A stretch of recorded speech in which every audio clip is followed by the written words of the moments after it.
Tiada pernah kau tinggalkan, sungguh mulia.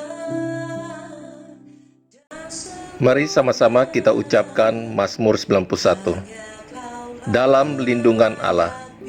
Orang yang duduk dalam lindungan yang maha tinggi dan bermalam dalam naungan yang maha kuasa akan berkata kepada Tuhan, tempat perlindunganku dan kubu pertahananku, Allahku yang kupercayai. Sungguh, dialah yang akan melepaskan engkau dari jerat penangkap burung, dari penyakit sampar yang busuk. Dengan kepaknya ia akan melindungi engkau. Di bawah sayapnya engkau akan berlindung. Kesetiaannya ialah perisai dan pagar tembok. Engkau tak usah takut terhadap kedahsyatan malam, terhadap panah yang terbang di waktu siang, terhadap penyakit sampar yang berjalan di dalam gelap, terhadap penyakit menular yang mengamuk di waktu petang. Walau 1.000 orang rebah di sisimu dan 10.000 di sebelah kananmu, tetapi itu tidak akan menimpamu. Engkau hanya menontonnya dengan matamu sendiri dan melihat pembalasan terhadap orang-orang fasik. Sebab Tuhan ialah tempat perlindunganmu, yang maha tinggi telah kau buat tempat perteduhanmu. Malapetaka tidak akan menimpa kamu, dan tulah tidak akan mendekat kepada kemahmu. Sebab malaikat-malaikatnya akan diperintahkannya kepadamu untuk menjaga engkau di segala jalanmu. Mereka akan menata engkau di atas tangannya, supaya kakimu jangan terantuk kepada batu. Singa dan ular tedung akan kau langkahi.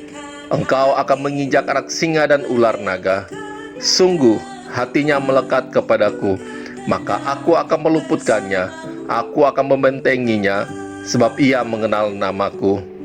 Bila ia berseru kepadaku, aku akan menjawab. Aku akan menyertai dia dalam kesesakan. Aku akan meluputkannya dan memuliakannya. Dengan panjang umur akan kukenyangkan dia, dan akan kuperlihatkan kepadamu keselamatan daripadaku. Amin.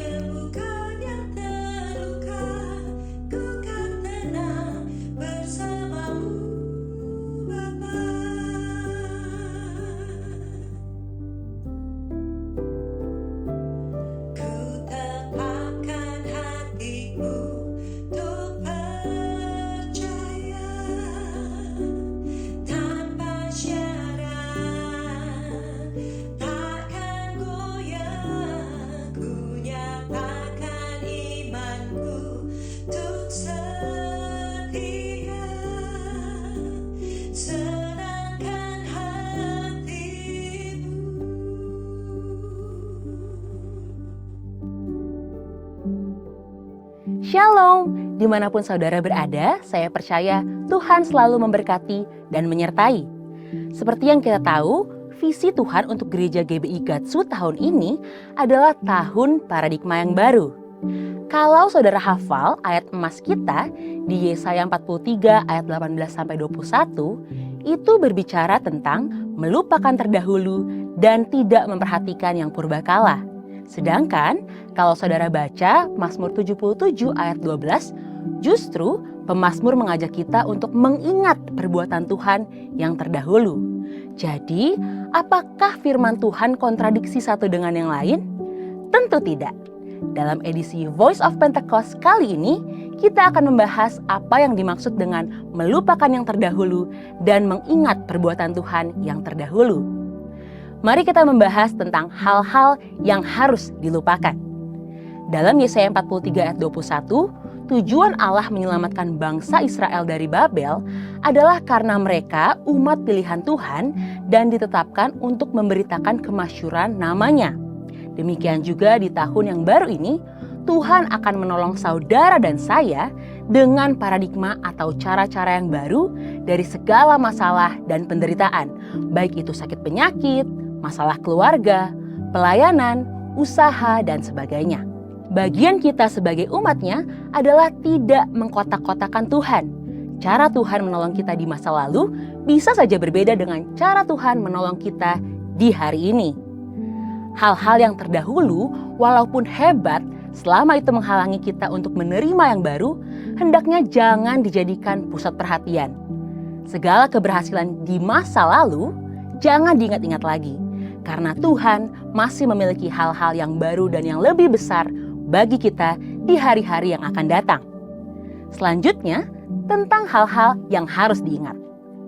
Pertama, kita perlu mengingat kasih dan kuasa-Nya. Mazmur 77 ayat 12-13 berkata, "Aku hendak mengingat perbuatan-perbuatan Tuhan. Ya, aku hendak mengingat keajaiban-keajaiban-Mu dari zaman purbakala. Aku hendak menyebut-nyebut segala pekerjaan-Mu dan merenungkan perbuatan-perbuatan-Mu." Belajar dari pemazmur dalam kondisi kesusahan dan penuh penderitaan, dia mengingat-ingat kasih dan perbuatan Tuhan. Apa hasilnya? Harapan pemazmur kembali bangkit. Penderitaan berubah menjadi pengharapan kepada Allah yang hidup. Dia mengakui bahwa Tuhan itu sangat besar dan berkuasa. Percaya bahwa perjanjiannya tetap turun-temurun dan yakin Tuhan akan melepaskan umat-Nya dari penderitaan seperti yang terjadi di zaman Musa dan Harun. Dan pada akhirnya pemazmur sampai pada kesimpulan di dalam Mazmur 77 ayatnya yang ke-14. Ya Allah, jalan-Mu adalah kudus. Allah manakah yang begitu besar seperti Allah kami? Saudara, dalam hidup ini terkadang Tuhan juga izinkan kita mengalami penderitaan yang berat. Baik masalah keluarga, sakit penyakit, keuangan, dan akibatnya kita malah melakukan kekeliruan, yakni mempertanyakan kasih Tuhan. Masalah dan penderitaan boleh datang, tetapi biarlah kita tetap mengingat-ingat kasih dan kuasa-Nya. Karena Tuhan yang menolong saudara di masa yang lampau adalah Tuhan yang sama yang akan menolong saudara di tahun ini dengan cara dan pola yang baru. Kedua, kita perlu mengingat kasih setia dan kebaikan-Nya. Mazmur 103 ayatnya yang kedua, "Pujilah Tuhan hai jiwaku, dan janganlah lupakan segala kebaikan-Nya." Orang percaya kadang-kadang diizinkan Tuhan mengalami penderitaan yang sangat berat dan seringkali seperti pemazmur juga mempertanyakan kasih Tuhan. Namun, jika kita terus berfokus kepada penderitaan, maka kita akan kehilangan sukacita dan iman kita akan menjadi lemah. Oleh sebab itu, hendaklah kita tetap berseru kepada Tuhan sambil terus mengingat kasih setia dan kebaikan yang Tuhan perbuat untuk kita di masa yang lalu. Pengalaman masa lalu itu akan meyakinkan kita bahwa Tuhan tidak akan pernah meninggalkan kita, sekalipun kita dalam penderitaan. Dia adalah Immanuel yang selalu menyertai kita dan gembala yang baik yang memelihara seluruh kehidupan kita, bahkan ketika kita melewati lembah kekelaman. Di tahun paradigma yang baru ini, Tuhan akan menolong kita dengan cara yang baru. Bagian kita adalah mengingat akan kuasa, kasih setia, pertolongan, dan kebaikan Tuhan. Hanya pada Tuhan sajalah pengharapan kita. Saudara, untuk penjelasan lebih lengkapnya dari tim teologi kami, silakan klik link yang ada di atas atau scan QR Code yang tersedia. Immanuel, Tuhan Yesus memberkati.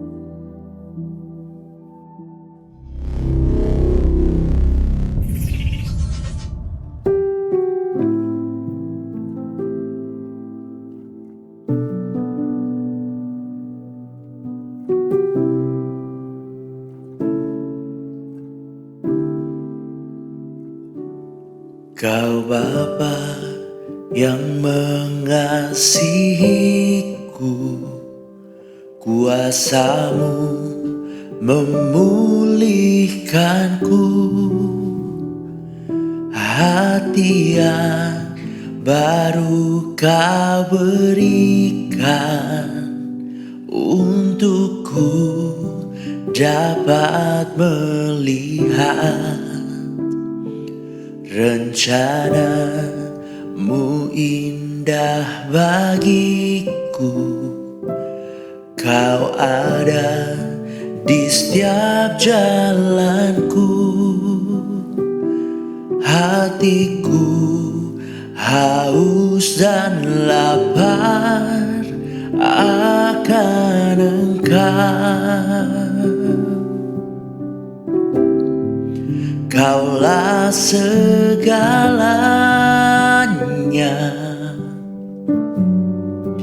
di dalam hidupku.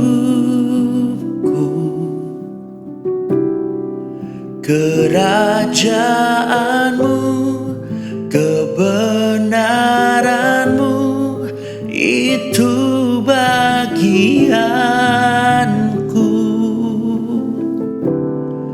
Kaulah yang ku pandang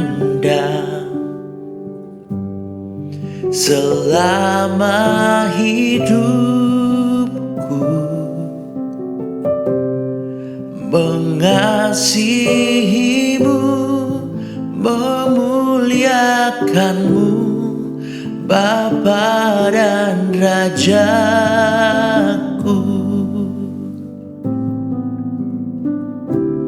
Kau Bapa yang mengasihiku, kuasa-Mu memulihkanku.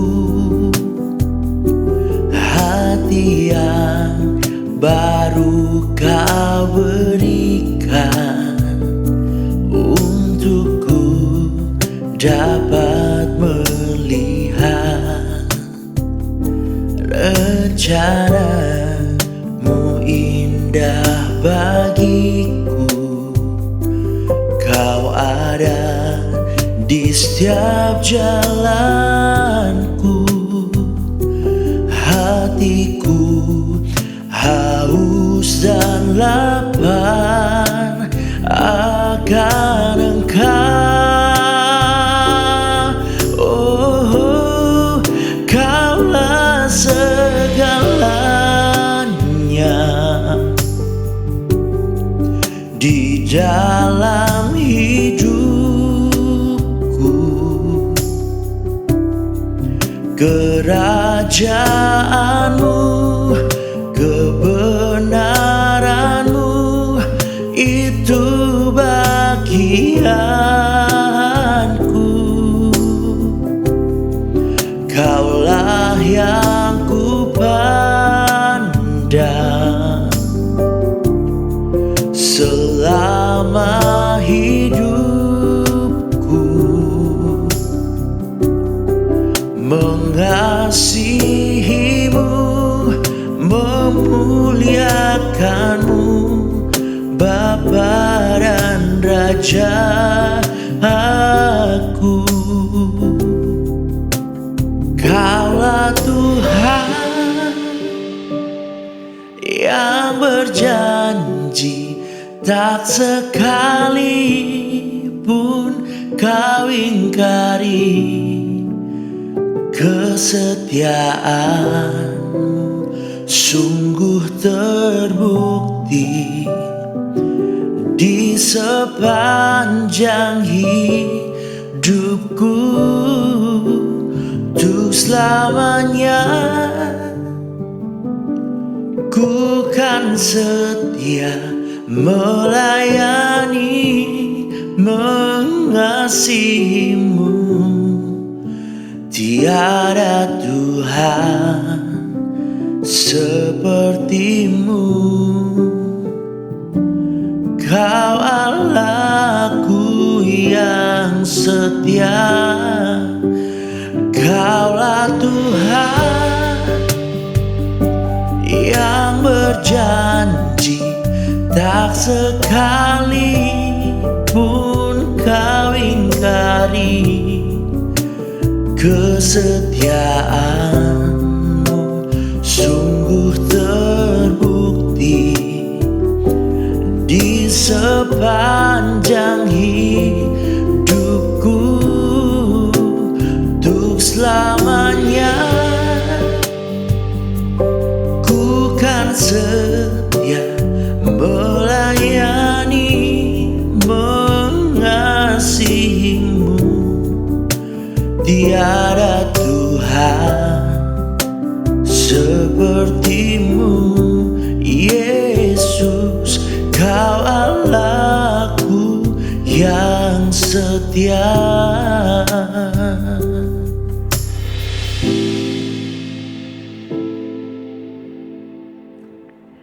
Shalom saudara, salam sejahtera untuk Anda sekalian. Senang sekali saya diberikan kesempatan untuk menjadi berkat bagi Anda sekalian di dalam kebenaran firman Tuhan. Dan doa saya, biarlah apa yang menjadi penyampaian pada hari ini adalah benih unggul yang tertanam dalam kehidupan kita, bertumbuh dan berbuah-buah besar, lebat, dan menjadi berkat bagi banyak orang. Mari sebelum kita diberkati dengan kebenaran firman Tuhan, kita bersatu hati, kita berdoa. Bapa di surga, terpujilah Engkau Allah yang baik, Allah yang luar biasa, yang menyebabkan segala sesuatu seperti hari ini adanya, dan kami bersyukur Tuhan, kami diberikan anugerah untuk bisa bersekutu, memuji, memuliakan Tuhan, bahkan sebentar mendengarkan firman Tuhan yang adalah pelita bagi setiap langkah-langkah. Terima kasih Bapa di surga, kami mau dengar apa yang menjadi isi hati-Mu bagi setiap kami. Untuk itu Roh Kudus berikan pengurapan bagi setiap kami, memberikan hikmat, akal budi, ingatan yang luar biasa, sehingga setiap firman yang hadir dalam hidup kami tidak akan menjadi sia-sia, tetapi menjadi firman yang luar biasa. Kami sambut kebenaran firman-Mu hanya di dalam nama Tuhan Yesus Kristus. Amin. Bagaimana kabar kekasih-kekasih Tuhan hari ini? Mungkin semua berkata, puji Tuhan, luar biasa. Walaupun sesungguhnya di tengah-tengah kata-kata luar biasa itu tidak menepik kemungkinan ada tantangan, ada masalah, ada pergumulan yang sedang kita hadapi. Tetapi memang sebagai anak-anak Tuhan kita harus punya iman percaya bahwa bersama Tuhan kita lakukan perkara besar, bersama Tuhan tidak ada perkara yang sukar, dan bersama Tuhan kita adalah umat-umat pemenang. Pada kesempatan ini Bapak Ibu Saudaraku yang kekasih, saya mengajak Anda untuk melihat firman Tuhan yang terambil dari kitab Mazmur pasalnya yang ke-35, ayatnya yang ke-18. Mazmur 35 ayatnya yang ke-18, Alkitab berkata demikian, Aku mau menyanyikan syukur kepadamu dalam jemaah yang besar. Di tengah-tengah rakyat yang banyak, aku mau memuji-muji Engkau. Saudaraku yang kekasih, ini adalah Mazmur Daud. Jadi ayat ini adalah kata-kata yang keluar dari mulutnya Daud. Nah, kalau kita perhatikan kata-kata tadi, Daud berkata, aku mau menyanyi, aku mau memuji, mengagungkan Tuhan di tengah-tengah jemaah, di tengah-tengah banyak orang. Kalau kita hanya melihat ayat itu saja, kita bisa saja berpikir, wah Daud ini sedang diberkati. Daud ini sedang dalam sukacita, Daud dalam keadaan yang menyenangkan, makanya dia memuji-muji Tuhan, dia mengagung-agungkan Tuhan. Tetapi kalau saudaraku yang kekasih melihat secara lengkap satu pasal dari pasal 35 ini, maka saudara akan tahu bahwa saat itu Daud tidak dalam keadaan yang baik-baik saja. Tidak dalam keadaan diberkati, tidak ada dalam keadaan yang nyaman. Bahkan Lembaga Alkitab Indonesia memberikan judul perikop pada pasal 35 ini adalah doa minta tolong terhadap musuh.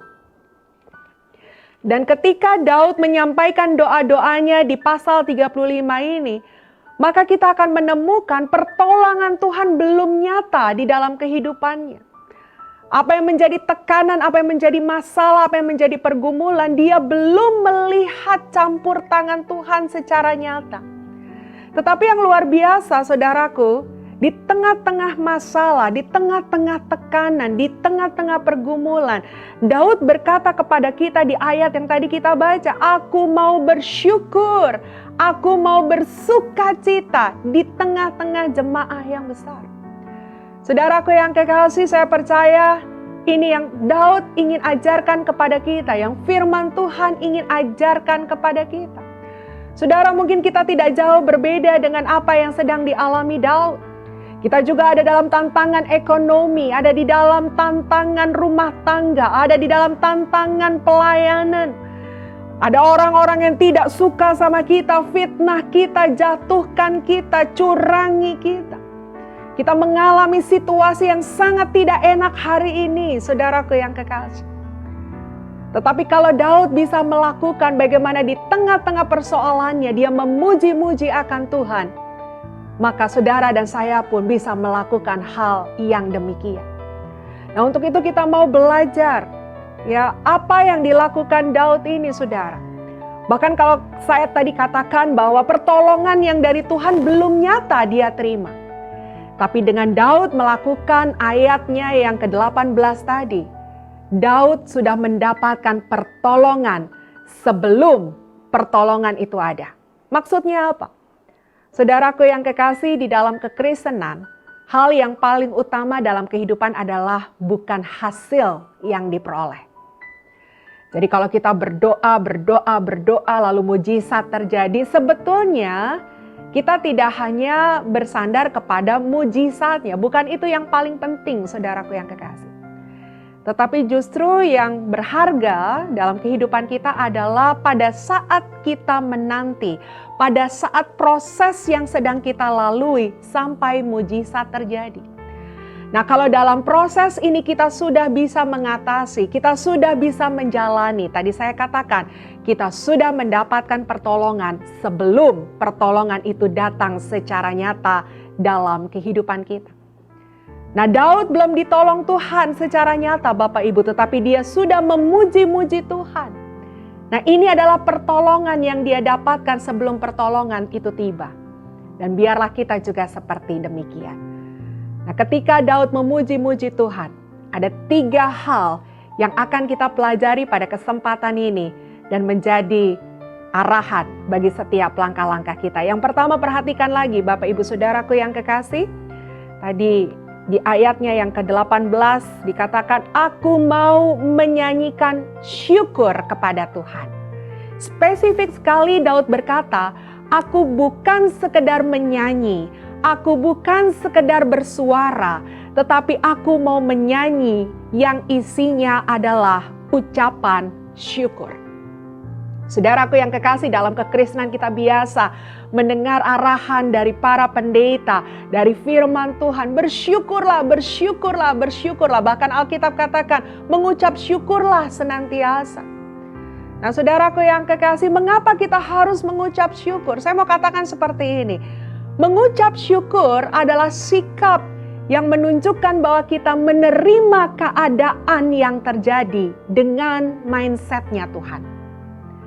Orang yang mengucap syukur di tengah persoalan, di tengah tantangan, di tengah kehidupan yang ada, adalah orang yang merelakan hatinya, yang bersedia menerima apa yang terjadi di dalam kehidupannya dengan mindset Tuhan. Saudaraku yang kekasih, banyak orang di atas muka bumi ini tidak peduli agamanya apa, kepercayaannya apa. Kalau ada sesuatu yang tidak nyaman terjadi dalam kehidupannya, mereka akan cenderung menolak. Mereka akan cenderung menyingkirkan. Bahkan ada di antara mereka yang mencoba melarikan diri dari kenyataan yang ada. Nah, saudaraku, di dalam kekristenan, kita juga seringkali melihat ada orang-orang kalau ada tantangan, kalau ada masalah, di dalam doanya mereka melakukan yang namanya penengkingan. Saudara, saya tidak alergi dengan yang namanya tengkang-tengking begitu ya. Saya juga dibesarkan dari pelayanan yang awam dengan hal-hal yang seperti itu, biasa dengan hal-hal seperti itu. Tetapi dalam perjalanan pertumbuhan iman kedewasaan, kita harus belajar untuk menempatkan posisi yang tepat ketika kita melakukan penengkingan. Untuk apa? Ya, seperti apa kalau kita harus menengking sesuatu? Nah, banyak orang ketika dia terima sesuatu yang tidak enak, dia langsung tengking hal itu dengan kerinduan. Detik itu juga apa yang dia tengking itu berlalu, saudara.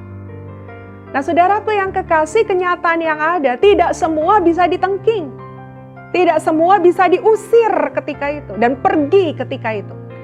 Sehingga ada banyak orang datang dengan para pendeta berkata begini, saya punya masalah pastor, saya sudah doa, saya sudah tengking setan bangkrut, saya sudah tengking setan tipu daya, saya sudah tengking setan ini, setan itu, tapi nggak ada perubahan. Saudaraku yang kekasih di dalam Tuhan, mari kita belajar dengan yang namanya pengucapan syukur ini. Kalau hari ini ada orang kesurupan, saudaraku yang kekasih, terikat kuasa gelap, lalu kita diberikan kesempatan untuk melayani dia, lalu kita katakan dalam nama Yesus segala kuasa kegelapan keluar. Maka kita percaya dengan iman, kuasa otoritas yang ada pada kita akan mengusir setan itu keluar. Tapi ada hal-hal tertentu dalam kehidupan kita nggak bisa lakukan itu, saudara. Makanya tadi saya katakan ada banyak orang berkata, saya sudah tengking berkali-kali nggak pergi-pergi, ini masalah dalam kehidupan saya. Saudaraku yang kekasih di dalam Tuhan. Kalau hal itu terjadi, maka yang harus kita lakukan adalah mengucap syukur. Terima situasi itu. Terima situasi itu.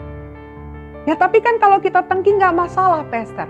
Kalaupun kita tengking dengan konsep yang tepat, bukan membuat ya kita pikir masalah itu detik itu akan pergi, tidak.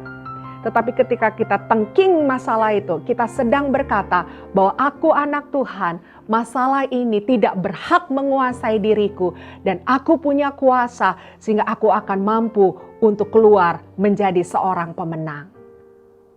Mengucap syukur Bapak Ibu Saudaraku yang kekasih. Karena kita ini manusia terbatas. Kita tidak pernah tahu apa yang akan terjadi dalam kehidupan kita. Kita tidak pernah bisa memprediksi apa yang bisa terjadi dalam kehidupan kita. Saudara, kita lihat contohnya Ayub. Kalau kita bandingkan dengan apa yang Ayub alami, mungkin persoalanmu dan persoalanku hari ini tidak sebanding dengan apa yang dia alami. Saudara, Ayub mengalami kehilangan semua kekayaannya dalam waktu yang singkat. Dan bersamaan 10 anaknya meninggal secara bersamaan. Bahkan tidak lama kemudian, dari ujung rambut sampai ujung kaki dia sakit yang sangat menderita.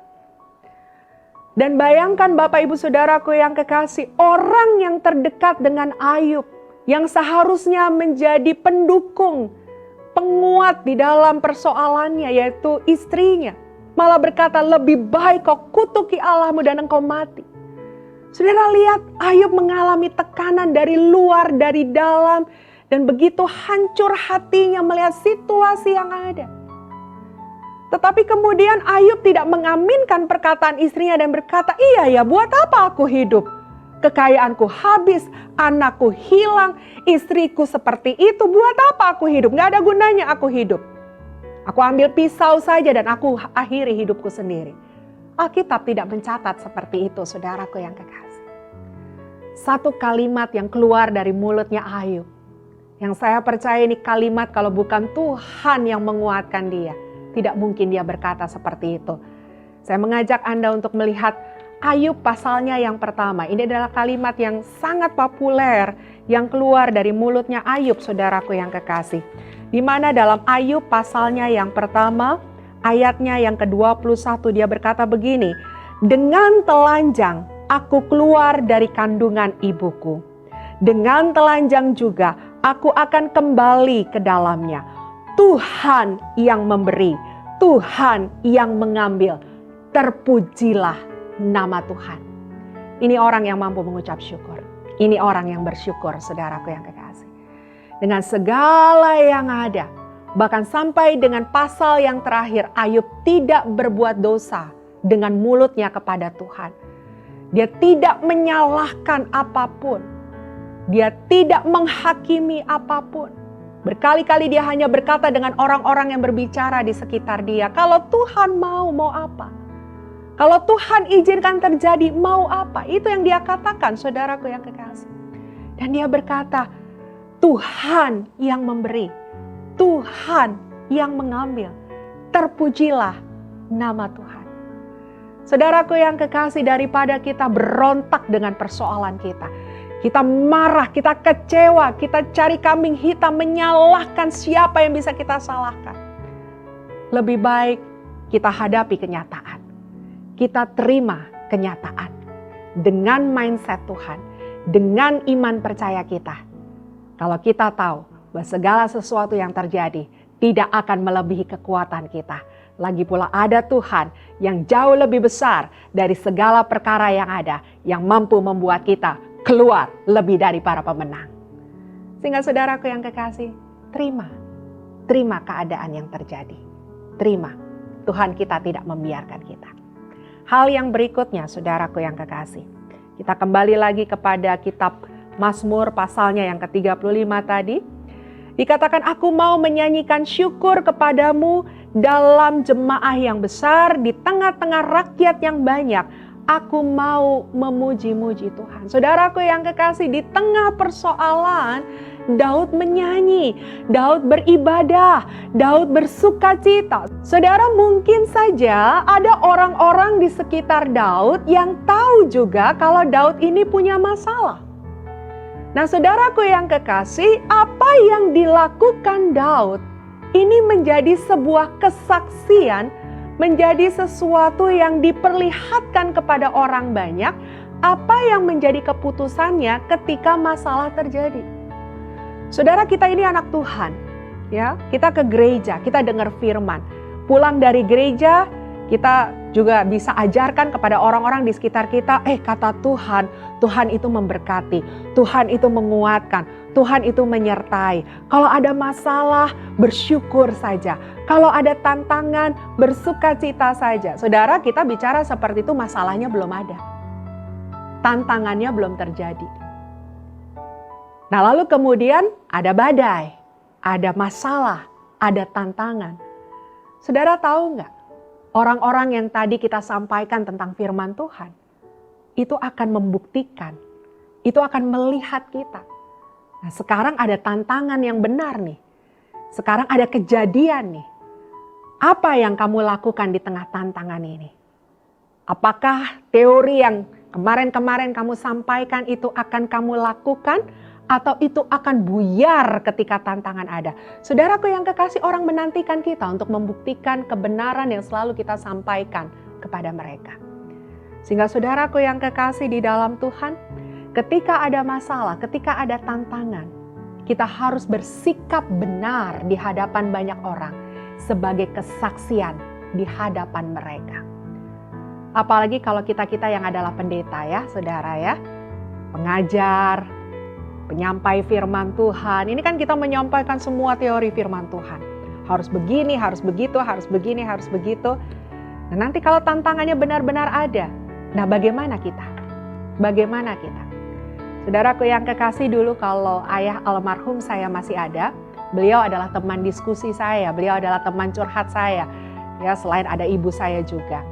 Nah, saudaraku yang kekasih, beliau itu di akhir-akhir hidupnya, setelah beliau mengundurkan diri dari pelayanan lapangan begitu ya saudara ya. Tadinya beliau melayani di gereja sepenuh waktu gitu kan.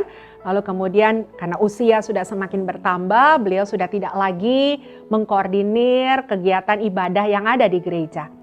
Lalu apa yang beliau lakukan? Beliau akan mengantarkan saya kemanapun saya melayani. Jadi beliau drivernya saudara ya. Jadi setiap kali saya khotbah, beliau itu pasti dengar khotbah saya. Dia tahu apa yang saya ajarkan kepada jemaat Tuhan. Nah, lalu saudaraku yang kekasih, berikutnya ketika saya terima masalah, ketika saya terima tantangan, ya sebagai manusia biasa saya juga curhat. Saya mengeluh kadangkala. Saya berkata, aduh kok begini, kok begitu, kok begini. Saudara, sederhana sekali ayah saya akan berkata begini. Kamu jangan cuma bisa bicara.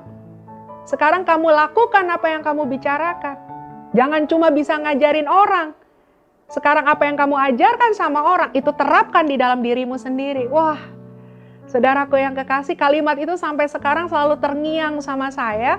Kalau saya punya tantangan, punya masalah, saudara. Ya.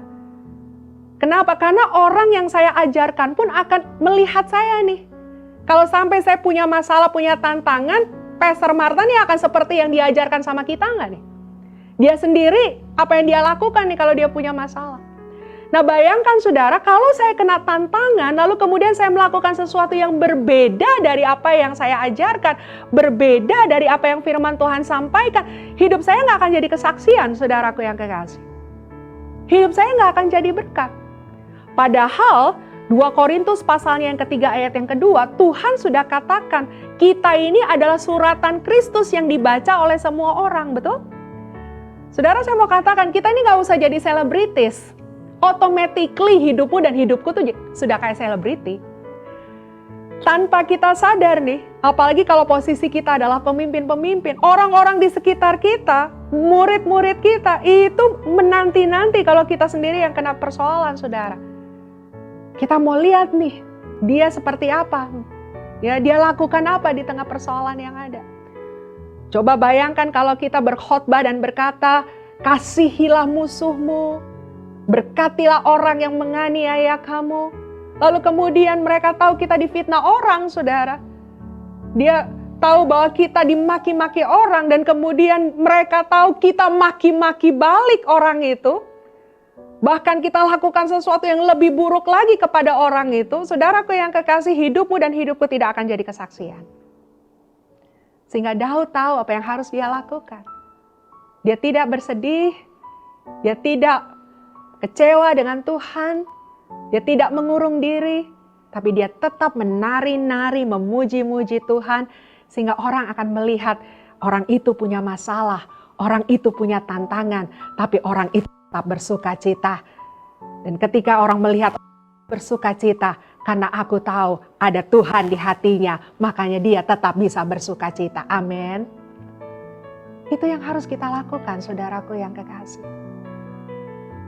Jangan pada akhirnya kita tidak melakukan apa yang kita terima, yang diajarkan kepada kita. Kita ini tetap dilihat oleh banyak orang. Jangankan kita, Yesus pun diuji oleh banyak orang di sekitar mereka.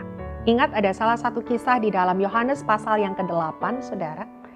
Suatu ketika ahli Taurat, orang Farisi menghampiri Yesus, bawa seorang perempuan yang kedapatan berzina. Lalu kemudian perempuan ini diletakkan atau diposisikan di depan Yesus. Dan mereka lagi tunggu Yesus buat apa sama perempuan ini. Karena kalau menurut hukum yang ada, perempuan ini layaknya dilempari batu hingga mati. Tetapi apa yang terjadi, Bapak Ibu Saudara? Yesus hanya menunduk sebentar, lalu kemudian Yesus menyuruh perempuan itu pulang. Bahkan sebelumnya dia katakan, kalau ada yang mau melempar yang tidak berdosa, silakan lempar perempuan ini. Saudaraku yang kekasih di dalam Tuhan, Yesus bersikap tepat di tengah-tengah situasi yang ada. Sehingga orang-orang di sekitarnya tidak bisa buat apa-apa. Orang-orang di sekitarnya tidak bisa menghujatnya. Bahkan ada orang-orang yang di sekitarnya akan berkata, sungguh dia adalah Tuhan yang penuh kasih adanya. Nah, itu yang harus kita lakukan, saudaraku yang kekasih. Jangan bertindak salah di tengah persoalan. Itu tidak akan membuat kita menjadi berkat bagi banyak orang. Yang ketiga, yang terakhir. Saudaraku yang kekasih di dalam Tuhan, di tengah tekanan, di tengah tantangan, saudara Daud tetap memuji-muji Tuhan di tengah banyak orang, di tengah rakyatnya. Saudaraku yang kekasih di dalam Tuhan, saat ini kan lagi happening ya, lagi ngetrend saudara, dengan istilah strawberry generation. Apa itu strawberry generation? Saudara, strawberry generation ini adalah pribadi-pribadi yang dihitung, disurvei, kelahiran tahunnya adalah dari tahun 81 sampai dengan sekarang. Nah, berarti saya nggak kena ya, saudaraku yang kekasih. Tapi maksudnya begini, strawberry generation tuh begini. Anda tahu buah strawberry ya. Buah strawberry itu kalau dilihat kan warnanya merah kalau sudah masak. Begitu mungil, begitu cantik, begitu indah, dan menggiurkan sekali untuk dirasakan. Indah sekali, cantik sekali kalau dipandang mata. Tetapi coba kalau Anda gilas gitu kan ya, Anda tekan, maka orang Jawa bilang mejret gitu ya saudara ya, hancur.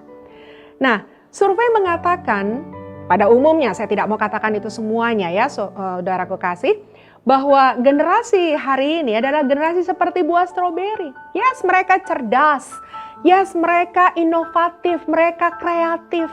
Tapi mereka sensitif, mereka fragile, ya mereka cepat menyerah, mereka ya cepat sekali bosan, mudah malas dan lain sebagainya. Mentalnya tidak sekuat seperti yang diharapkan. Sehingga saudaraku yang kekasih, kalau kena tantangan, kena masalah, ada persoalan di kantor, baru ditegur sama pimpinan, langsung minta cuti. langsung minta istirahat dengan istilah yang lagi ngetren juga. Aku mau healing gitu ya saudara ya. Aku mau healing gitu. Mau healing vakansi dulu keluar kota. Mau healing dulu kongko-kongko sama teman di kafe dan lain sebagainya. Saudara, keluar kotanya nggak salah. Kongko-kongkonya nggak keliru, saudara. Kita juga butuh penyegaran dalam hidup ini. Tetapi lihat dasarnya generasi strawberry ini adalah ya itu tadi. Karena nggak tough, saudara. Kena masalah sedikit, melarikan diri. Kena masalah sedikit, langsung putus asa, langsung frustasi. Nah saudaraku yang kekasih di dalam Tuhan, Daud tidak memberikan teladan kepada kita seperti itu. Ketika ada masalah, dia tidak keluar rumah, kunci pintu kamar, dia di dalam, dia nangis, dia sedih saudara, ya, dia tidak mau bangun, dia tidak mau makan. Enggak, Daud enggak seperti itu. Daud tetap melakukan aktivitas seperti biasanya. Nah saudaraku yang kekasih, ini sikap yang ketiga yang saya rindu bagikan kepada saudara. Ketika tantangan ada, ketika masalah ada, life must go on. Segala aktivitas tetap biasa kita laksanakan, kita kerjakan saudaraku yang kekasih. Jangan sampai kemudian ya kita bersembunyi, kita tidak mengerjakan apapun. Saudara, di dalam Matius 6 ayat yang ke-27 berkata, kekhawatiran tidak menambahkan apapun dalam kehidupan kita. Ya memang bawaannya kalau ada tantangan tuh maunya kita diam, bengong, merenung gitu ya saudara ya. Memikirkan nasib, mengasihani sendirian. Inginnya seperti itu. Tapi saudara, Alkitab berkata ketika kita lakukan seperti itu nggak akan ada yang berubah. Nggak akan ada yang berubah. Masalah tetap akan ada. Orang yang fitnah kita juga tetap akan ada. Tantangan akan tetap ada. Tidak ada yang berubah saudaraku. Malah yang ada kita makin tenggelam di tengah-tengah kesedihan kita. Nah maka dari itu saudaraku yang kekasih, kalau hari ini saudara punya tantangan dan masalah, tetap bangkit dan melangkah. Tetap kerjakan segala aktivitas dengan yang terbaik. Karena justru itu yang juga bisa akan menguatkan kita. Saudara, saya tutup dengan satu cerita sederhana seperti ini. Suatu ketika saudara, ada seorang perempuan yang kehilangan suaminya. Suaminya meninggal. Dan sejak suaminya meninggal, saudaraku yang kekasih, ibu ini atau wanita ini rajin ke pusara suaminya membawa seikat bunga. Dan hampir tiap hari dia bawa seikat bunga, Dia masih muda sebetulnya. Lalu kemudian pembersih dari pusara suaminya itu mendatangi dia dan berkata begini, Bu, sebetulnya ibu tuh masih muda dan masih cantik. Tapi karena setiap hari engkau menangis, setiap hari engkau bersedih, maka engkau terlihat jauh lebih tua dari usiamu. Coba sekarang kalau boleh saya sarankan, mulai besok jangan bawa lagi bunga ke kuburan ini. Tapi bawalah bunga-bunga itu ke panti sosial, ke panti asuhan, ke rumah jompo, ke rekan-rekanmu yang sedang dalam masalah. Maka lihat hasilnya. Nah saudara, dia ikuti saran daripada penunggu pusara suaminya itu. Esok harinya dia tidak pergi lagi ke kuburan suaminya. Dia tetap beli bunga seperti biasa, tapi sekarang tujuannya tidak ke kuburan suaminya. Dia mulai pergi ke panti asuhan, ke panti jompo, ketemu dengan orang-orang yang sedang bersusah hati dan kemudian dia membagikan bunga itu kepada mereka. Dan saudara, apa ya feedback yang didapatkan oleh perempuan ini? Orang yang menerima bunga dari tangannya begitu sangat bersukacita, berterima kasih, berbahagia, dan menyatakan rasa syukurnya kepada perempuan ini. Dan ketika dia melihat apa yang orang-orang itu lakukan kepada dirinya, hatinya bangkit, hatinya dikuatkan, hatinya bersukacita. Dia merasa bahwa dirinya masih punya peran, masih punya kemampuan untuk jadi berkat, dan masih efektif untuk menjadi dampak buat banyak orang.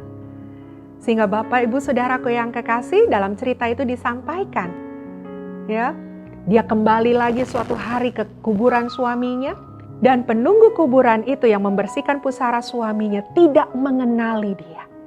Dia ragu-ragu apakah ini adalah istri yang dulunya sering kali datang tiap hari ke kuburan itu. Lalu dia datang dan dia bertanya, "Bu, apakah ibu yang biasa datang, yang dulu datang ke sini bawa bunga dan ibu adalah istrinya?" "Ya Pak, itu saya." Wow, ibu berbeda sekali. Wajah ibu cantik sekali, berbinar-binar, awet muda seperti yang seharusnya. Ya, karena aku tidak mau lagi ditenggelamkan dengan kesedihan, tapi aku mendorong diriku menjadi berkat bagi banyak orang. Mari saudaraku yang kekasih di dalam Tuhan, apapun persoalanmu hari ini, jangan jadikan alasan untuk kita tenggelam dalam persoalan kita. Tetapi mari, ya, lanjutkan kehidupan, kerjakan. Kalau engkau ibu rumah tangga, rawat anak-anakmu. Kalau engkau adalah seorang pemimpin di kantor, tetap kerjakan pekerjaanmu. Kalau engkau adalah pelayan di gereja, tetap layani Tuhan dengan segenap hati. Sekalipun ada tantangan, sekalipun ada masalah. Mari lihat, Bapak Ibu Saudaraku yang kekasih, engkau sudah kuat sebelum persoalanmu selesai. Engkau sudah diberkati sebelum persoalanmu benar-benar diberkati. Engkau sudah jadi berkat bahkan sebelum persoalanmu terselesaikan. Saya mendorong kekasih-kekasih Tuhan hari ini untuk menjadi berkat, untuk mempermuliakan Tuhan dengan apa yang ada pada kita. Kita satu di dalam doa. Bapa di surga, di dalam nama Tuhan Yesus Kristus, terima kasih Tuhan. Engkau memberikan pengarahan bagi setiap langkah kami ketika kami ada di dalam persoalan, tantangan, dan masalah. Engkau sekali-kali tidak akan pernah membiarkan kami. Engkau tidak akan meninggalkan kami.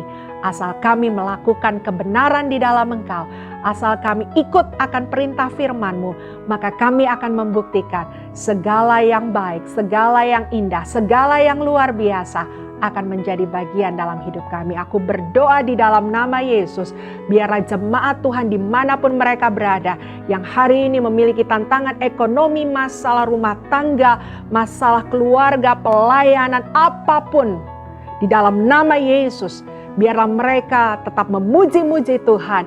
Biarlah mereka tetap menjadi berkat bagi banyak orang. Biarlah mereka tetap melakukan apa yang menjadi tanggung jawab mereka. Dan dikuatkan oleh pengurapan Roh Kudus. Sehingga mereka akan melihat Allah turut bekerja dalam segala hal untuk mendatangkan kebaikan bagi orang yang mengasihi Dia. Terima kasih Bapa. Kami akan melihat bahwa masalah bukan akhir dari segala-galanya, tetapi masalah adalah sarana untuk kami menyatakan kemuliaan Tuhan. Biarlah firman Tuhan yang kami dengar tidak jatuh di tempat yang sia-sia, tapi jatuh di tanah hati kami yang subur, berbuah-buah lebat, dan hidup kami diberkati adanya. Di dalam nama Tuhan Yesus, kami berdoa dan mengucap syukur. Yang diberkati yang percaya bersama katakan, amin.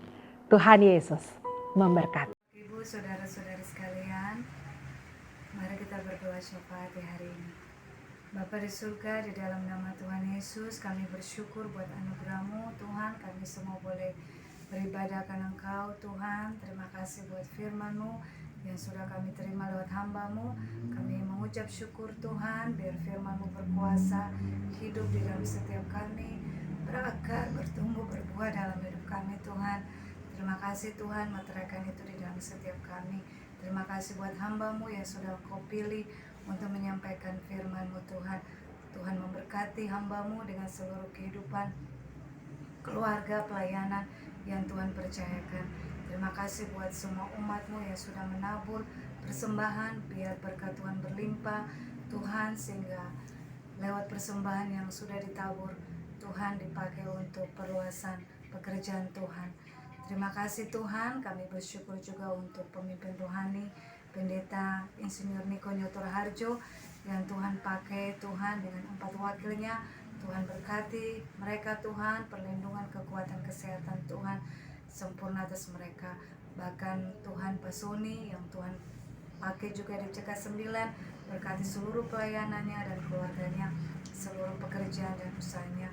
Terima kasih Tuhan, kami bersyukur juga Tuhan untuk Pak Iwan dan Ibu Ola yang Tuhan percayakan di KB Wow. Tuhan berkati hamba-hambamu ini Tuhan, biarlah perlindungan Tuhan sempurna, kekuatan kesehatan Tuhan berkati, bahkan keluarganya, serta pekerjaan dan usaha, bahkan semua pengerja dan jemaat GBWOW dimanapun berada, Tuhan berkati. Terima kasih Tuhan, kami bersyukur dan kami berdoa memberkati bangsa kami Indonesia, biarlah bangsa kami ada dalam perlindungan Tuhan, bahkan pemerintah di bangsa ini, Pak Jokowi dengan Wapres, Tuhan, bahkan para menteri Tuhan dan jajaran pemerintahan dari pusat hingga daerah, dari Sabang sampai Merauke semua dalam perlindungan Tuhan.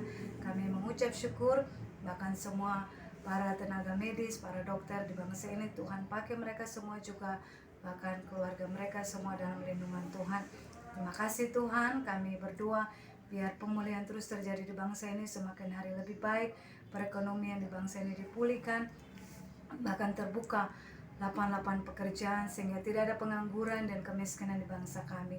Kami mengucap syukur Tuhan, kami serahkan bangsa kami dalam tangan Tuhan, biarlah kerajaan Tuhan datang dan kehendak-Mu jadi atas bangsa dan negeri kami Tuhan. Terima kasih Tuhan, ini doa syafaat kami percaya Engkau sudah mendengar dan Engkau yang menjawab doa kami. Di dalam nama Tuhan Yesus kami berdoa, haleluya, amin. Shalom Ibu Bapak terkasih dalam Tuhan Yesus. Baru saja kita sudah mendengarkan firman Tuhan yang sudah disampaikan oleh Ibu Pendeta Marta. Dan saya percaya firman itu tidak akan kembali dengan sia-sia atas kehidupan kita dan sungguh memberkati kehidupan kita. Terima kasih Bu Pendeta Marta yang sudah bersedia mengisi ibadah WOW ini. Kami mengucap syukur dan kami berdoa kiranya Tuhan selalu menyertai kehidupan dan keluarga Ibu Marta. Terima kasih. Tiba saatnya kita akan berpisah, dan sebelum kita berpisah kita akan berdoa. Mari kita berdoa, mari kita tundukkan kepala. Bapa dalam surga, terima kasih hari ini kami sudah mendengarkan sebagian firman-Mu yang sudah disampaikan oleh Ibu Pendeta Marta.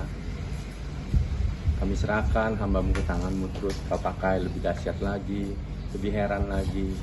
Kau sertai di dalam pelayanan juga dalam keluarganya. Terima kasih Tuhan Yesus, Kau telah mengirimkan Pendeta Bu Marta ke ibadah kami. Hamba juga berdoa untuk semua jemaat WOW yang selalu setia di dalam ibadah ini. Tuhan kiranya Engkau sertai, tutup bungkus kami semua dan darah-Mu yang kudus. Damai sejahtera-Mu, sukacita-Mu menyertai kami selalu. Terima kasih Tuhan, terima kasih Roh Kudus. Tiba saatnya kami akan berpisah dan kami pun rindu untuk menerima berkat yang daripada Engkau. Mari kita mengangkat tangan, kita arahkan hati dan pikiran kita untuk menerima berkat dari Tuhan. Damai sejahtera sukacita dari Allah Bapa, kasih karunia dari Anak yang tunggal Tuhan Yesus Kristus, penyertaan yang manis dari Roh Kudus menyertai kita sekarang sampai selama-lamanya. Yang percaya kita sudah menerima berkat ini, sama-sama katakan amin. Tuhan Yesus memberkati. Ku